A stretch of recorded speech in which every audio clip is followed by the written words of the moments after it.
Qui était Malcolm? C'est ce qui est décrit dans ce livre, de la bouche de Malcolm lui-même, et retranscrit par le journaliste Alex Saleh, qui est resté avec lui pendant plusieurs années. On apprend que son père, pasteur garvéiste, a été assassiné par des Blancs, que sa mère a été internée dans un asile, et qu'à Boston, il est devenu macro, et qu'en prison, il a rejoint la Nation of Islam, arrêté la drogue et passé tout son temps à étudier. À sa sortie, il est devenu actif dans le temple de la Nation of Islam, et il a obtenu le poste de représentant national. Il est devenu la voix du peuple. Il avait une façon de parler de l'homme blanc comme personne ne l'avait osé auparavant. Après une déclaration sur l'assassinat de JFK, il est écarté de la nation. En suivant le conseil d'un frère, il se rend au pèlerinage à la Mecque.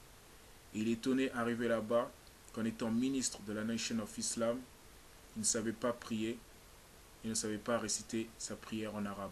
Alors il côtoie des musulmans de différentes origines, blancs, noirs, etc. Et il se rend compte de la beauté de l'islam. Et de retour aux États-Unis, il prend le nom de El Hajj Malik El Shabazz. Les 2 mois qui vont s'écouler seront les 2 mois les plus bénéfiques de sa vie.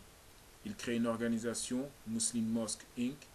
Il est reconnu par plusieurs chefs d'État et dit que l'islam est la religion qui peut éradiquer le problème racial aux États-Unis. Il est assassiné en 1965. Ce livre reste une source d'inspiration pour plusieurs personnes, beaucoup de personnes, notamment Spike Lee, qui a sorti un film, Malcolm X, en 1992, après le passage à tabac d'un noir, Rodney King, par les officiers de police blancs. Pour finir, comme le disait Malcolm, procure-toi ce livre, by any means necessary, par tous les moyens nécessaires. Assalamu alaikum.